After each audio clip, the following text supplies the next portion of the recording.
Hey there everyone, I'm meteorologist Cassie Nall, and this is your 10 weather impact recap for the week. Let's start with a look at some of the top weather stories from around the country. Hawaii is still reeling from the aftermath of Hurricane Lala. The tropical system stayed just south of the Aloha State, but dumped torrential rainfall that caused flooding and massive debris flows. The Big Island was hit especially hard. Mahealani Richardson shares some of the impacts. After 3 nights in a shelter, a family from Taiwan and others could go home. It'll be a 5-hour drive around the island to Na'alehu for Ernie Salo. A very big surprise. I wouldn't have thought they would have been able to clear it so fast. It was, so we were very happy. Crews worked around the clock to clear Highway 11 fronting the Ka'u Hospital in Pahala of rocks, trees, and debris. Saturday night, floodwaters from Hurricane Lala burst through a gulch at Pa'au'au Stream, destroying the only artery in and out of the tiny town as residents swam for their lives. One elderly woman was carried by firefighters.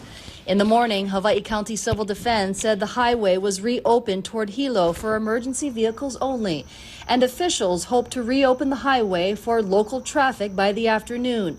But word spread quickly, and some residents took chances to get out. All along the highway, a tangled mess of trees and power lines. Tough. We're running out of resources already. Water, to drink, and cleanup is taking longer than expected, but it's good to see the neighbors getting together and stuff and helping each other out. The highway going south to Na'alehu is still closed, and here this morning the construction equipment is waiting, ready to go. Now it's unclear how long it'll take to rebuild and reopen this highway, but crews tell me they'll definitely have to build some sort of bypass road so that people can drive to Na'alehu around South Point and to Kona. Feels like an apocalypse, to be honest. Ka'u Hospital and Clinic is operating on emergency power. The hospital closed its clinic and expects more storm-related injuries and medication needs as shock from the storm wears off. We are anticipating folks coming to the hospital for medication refills and whatever storm-related, illnesses or in the aftermath of that, whether their adrenaline is running out, sleep deprived, you name it, we'll be there for them. For communities like Pahala and Na'alehu hit hard by the storm, the recovery from Lala is just beginning. While Hawaii is no stranger to brushes from tropical systems, direct impacts, especially to the Big Island, are rare. Hurricane Lala didn't technically make landfall because the center of the eye did not pass over land. But this was the closest approach by a hurricane to the Big Island since records began in 1941. Now, the huge volcanoes of Mauna Loa and Mauna Kea rise to elevations of almost 14,000 feet. And those large mountains created their own weather extremes as Lala passed on by. Snow was reported at Mauna Kea Observatory with a peak wind gust of 140 miles per hour at the summit. More than 3.5 feet of rain fell on the mountainsides, which is what led to that catastrophic flooding in the communities below. And just days before Lala arrived, Kilauea volcano erupted last Wednesday. The lava fountain spewed molten rock 500 feet into the air. This was episode 53 of an eruption that began in December of 2024. And by the way, the volcano was not affected by that tropical system. Last week, Indiana's governor declared a state of emergency after several rounds of severe storms and catastrophic flooding impacted the state. That disaster declaration helped to secure additional resources, and federal help has arrived.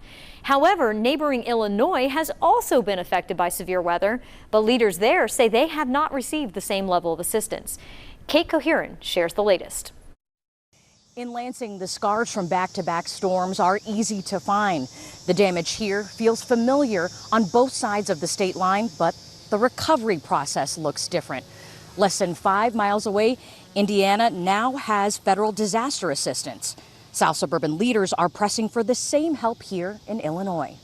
I don't care what block you go down, you're going to see destruction. It's been less than a week since tornadoes and severe weather tore through the Southland, but in some neighborhoods, the damage still looks brand new. You're going to see trees and homes, uprooted trees, sidewalks, streets, curbs, infrastructure that's damaged.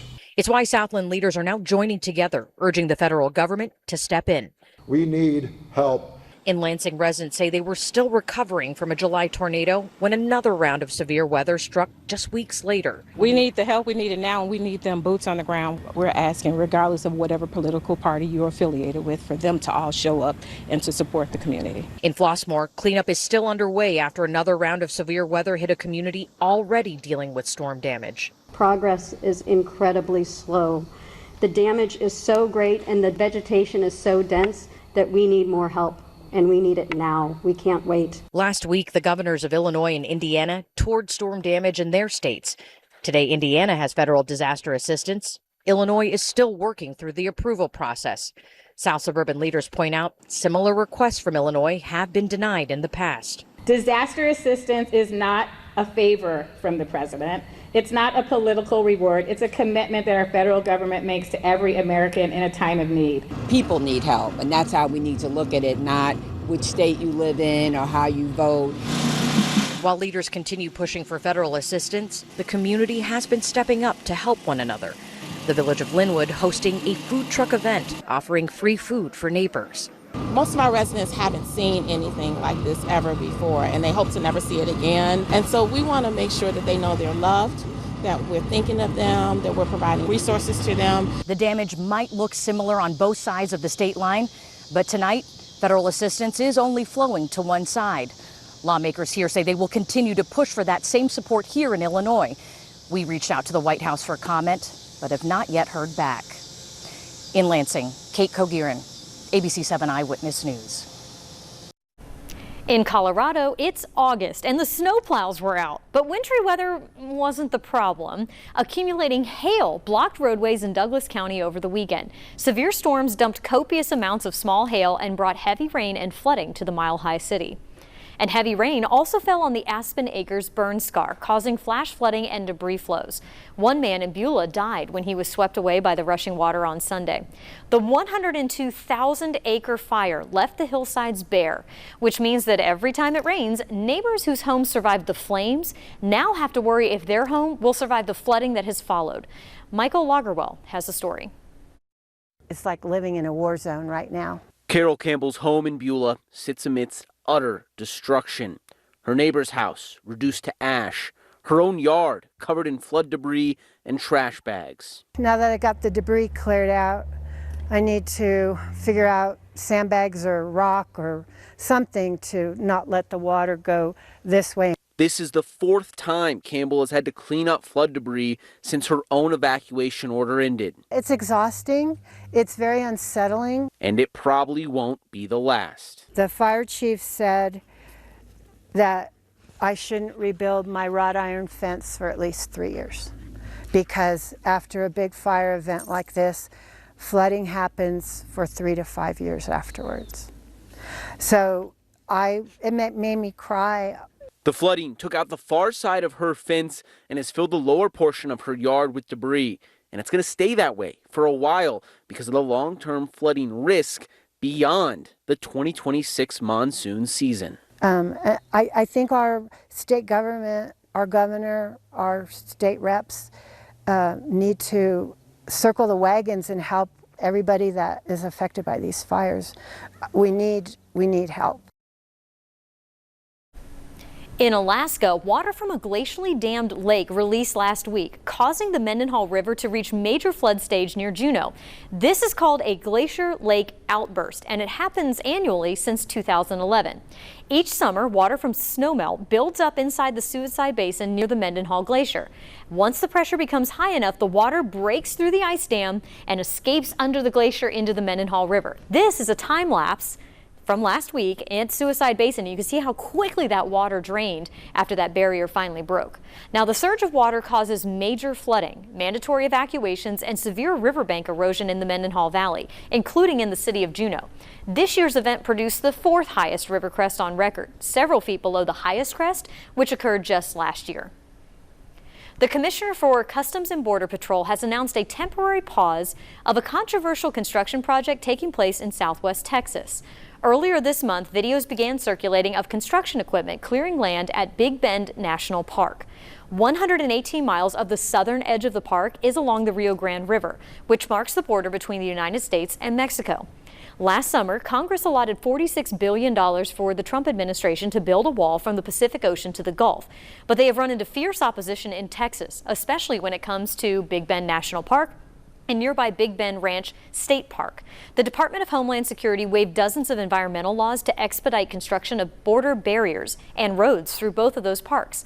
Now, several lawsuits have been filed and the project has been paused. Texas Governor Greg Abbott says that the goal is to make sure that the Big Bend is secure from people trying to cross illegally without undermining the beauty of the national park.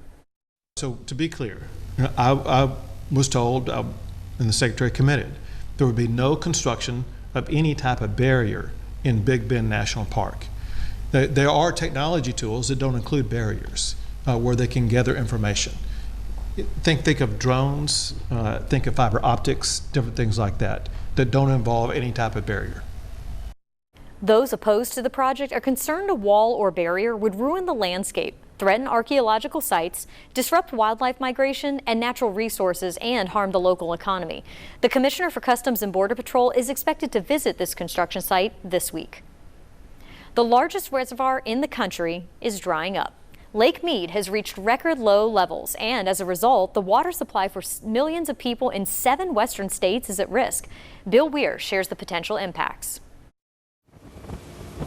For the boaters who still love Lake Mead, reminders of the mega drought are all around. The bathtub ring, which shows the high water mark from the mid-'80s, is now almost 19 stories tall. Old sunken boats and worthless drinking water intakes get more exposed by the day. They couldn't imagine when they built this the kind of mega drought that would drop Lake Mead by 70%. That used to be the water intake tower. A satellite time lapse shows how much of the nation's biggest reservoir has disappeared in the last 25 years. Mead 27% full, while Lake Powell only 23% and dropping. Together, they keep 40 million people alive in 7 states, which have never agreed on how to share.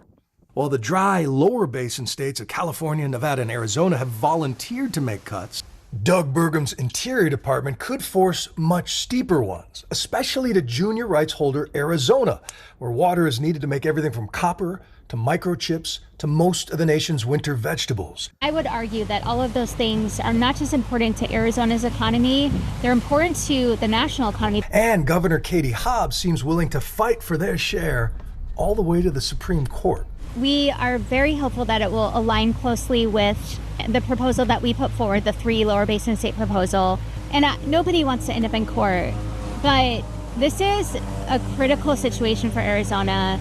And I'm going to use every tool available to me. We have set aside millions of dollars to fight in court. If that becomes necessary, I hope it doesn't, but we're not at that point yet. Utah is among the upper basin states refusing to offer new cuts, even as St. George has some of the cheapest water and highest per capita use in the West. And that's not even counting this private surf ranch with wave and wakeboarding pools for 56 homes and another similar development under construction. You can surf in the driest county in Utah.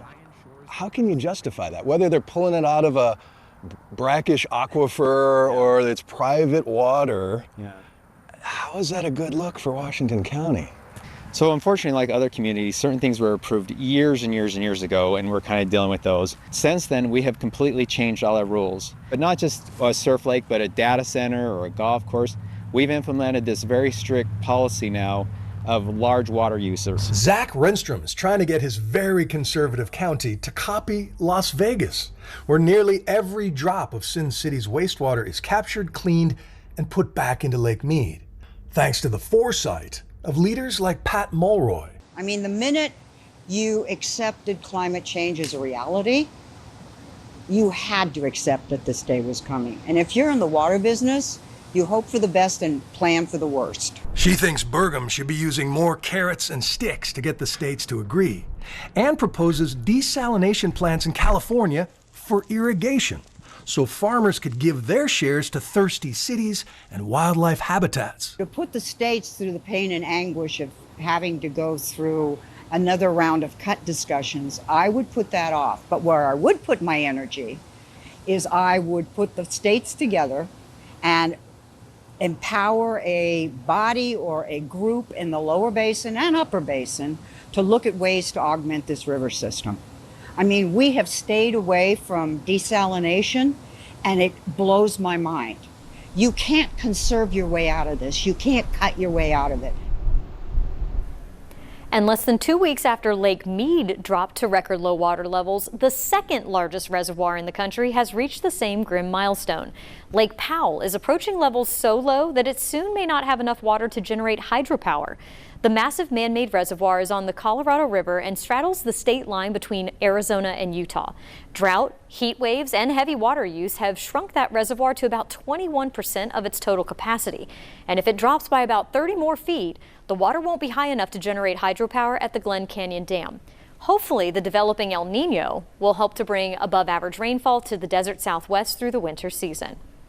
And back here in East Tennessee, we have had above-average rainfall so far during the month of August. Got a little bit of a break this Wednesday afternoon, but heading into Thursday and Friday, we once again see some scattered showers and storms in our forecast. Drying out again, it looks like, as we head through the weekend, with temperatures actually pretty close to average and even some slightly drier air. That'll make it feel more comfortable for any outdoor activities. Into next week, temperatures stay right around average, and we may see some rising rain chances as we get into the middle of next week. Thank you so much for watching. And remember, you can get the latest forecast and watch our 24/7 live radar anytime with the WBIR app. You can download that app for free to watch on your TV.